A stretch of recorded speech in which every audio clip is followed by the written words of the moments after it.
Hello everyone and welcome to another video of budget gaming PCs that you can build on your own, and this is probably gonna be better than pre-builds anyways. So let's get into it right away, and the first thing that we're gonna need is gonna be a AMD processor. The CPU is gonna be AMD Ryzen 5 1600 6 core, or it could be Ryzen 3 3200G. It really depends on your budget and what you are really looking after. And also to keep in mind, both of them do come with a CPU cooler, so you're not gonna spend another $50 on another CPU cooler, although you could if you want to, but these CPUs don't run that hot anyways to need a water cooler or anything like that. So we try to build something to, you know, the best budget and the best the least amount of money.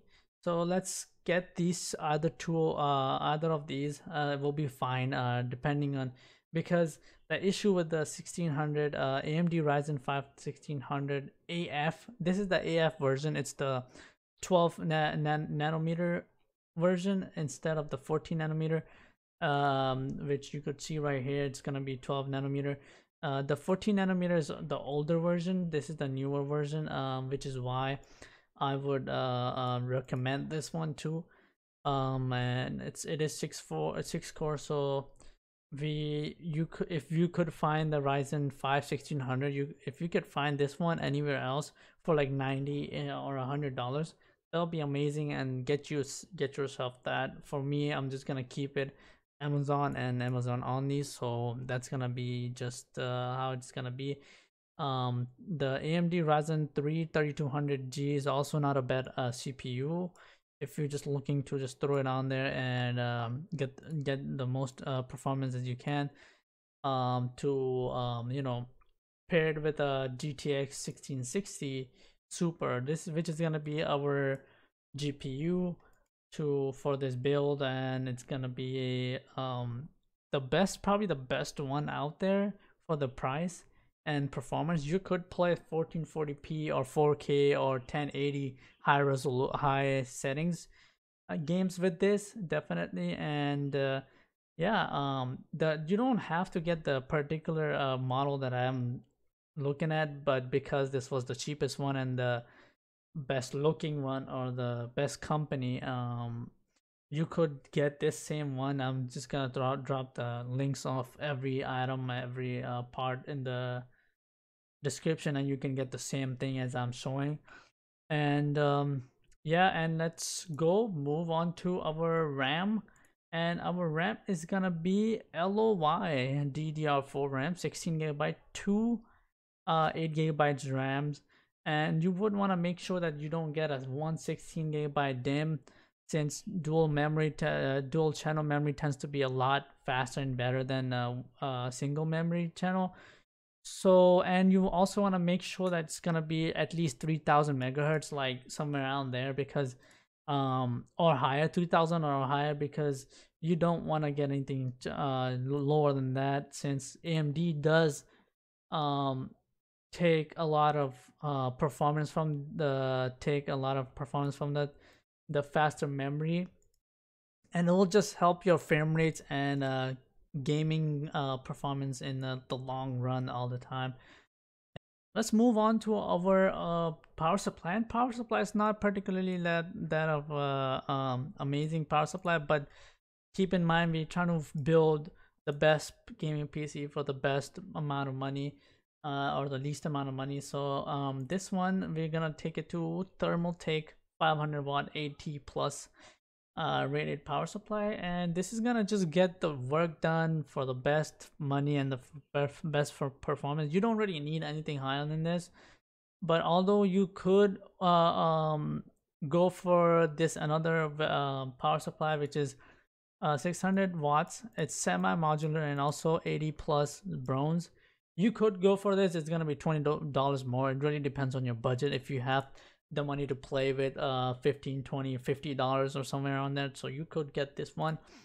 But for our main build, we're just gonna go for the 500 watt 80 plus. You want to make sure it's 80 plus rated, otherwise we don't want any fires, any meltdowns on your PC. So make sure you do that, and not cheap on your power supply, like $25 power supply. Don't want to do that. So let's move on to our hard drive. And on the hard drive, this one's gonna be for our games and applications, like the big applications, like editing applications, or like something like recording application, and streaming applications. We're gonna use the Seagate 2 TB hard drive for our games and things that we use over time. But for our main hard drive, for our Windows and operating system, we're gonna use 120 GB 2.5 SATA SSD drive, just to get the Windows running fast and operating be more quick. We can throw our browsers and like small applications on there that will be handled definitely okay. And this is gonna be $23, probably the cheapest one out there, but not the cheapest one, because we are getting PNY. It's a known company. We're not getting some Chinese company, so you want to also look through that. Don't get the cheapest thing in the world that it looks stupid too, and you don't want to do that, and lose your Windows with your important stuff. So make sure you get something that's amazing and will stay there for a very long time and not die on you. So let's move on to our case is gonna be totally on you. Just gotta make sure that it has a lot of ventilations and thermals, so it has a lot of places to leave and intake and outtake the airs. The reason I went with this one is probably because there's two 200mm fans in the front. You don't have to spend extra money, and you just gotta have to put another 120 or 140mm fan in the back. That we'll talk about it in a few seconds. And you got glass all over the place. It looks nice. It's also a mid tower. You gotta make sure, if you want better air or like cooling, get something bigger than your motherboard to get better performance and like more heat transfer. So that's also a reason that I chose a mid tower, that we get better thermals in overall and more performance over that. Let's move on to our motherboard, which is gonna be a Gigabyte B450M. I did try to find anything cheaper, but the only one that came out is like A320, and that's not a good motherboard because you're gonna get 2 DIMM slots for your RAM, and you can't upgrade them anymore. So I put the one that's 4 DIMM slots, so you can upgrade them and whenever you want to, whenever you have the money to. And we have 2 PCIe slots for our GPUs, and one for our Wi-Fi, if you will. And we also get a M.2 slot right there. If you can see, you can put your M.2 hard drive, SSD if you want to, or NVMe, whatever you want to call. And you get like the most basic stuff, like 8 USBs, HDMI, and DVI, and your pink, green, and blue audio stuff in an Ethernet. So we're going for basic stuff and the most money saving, and you can see like it's also VR ready, so definitely, like, why not get this one? It's so cheap, and it's what you need, not what you want. And then if you want to upgrade later, it's gonna be on you, definitely. So it's gonna be $23 for this one. Also #1 bestsellers, so look out. So that's probably the most of the stuff. The only thing we have left is a fan, and I chose the Noctua NFP12 because these tend to run super nice. They run super long in life.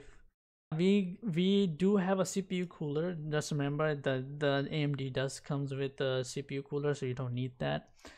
And the total of this build came out to be super good and then super surprising, and which surprised me a lot. And this one was gonna be $688.82.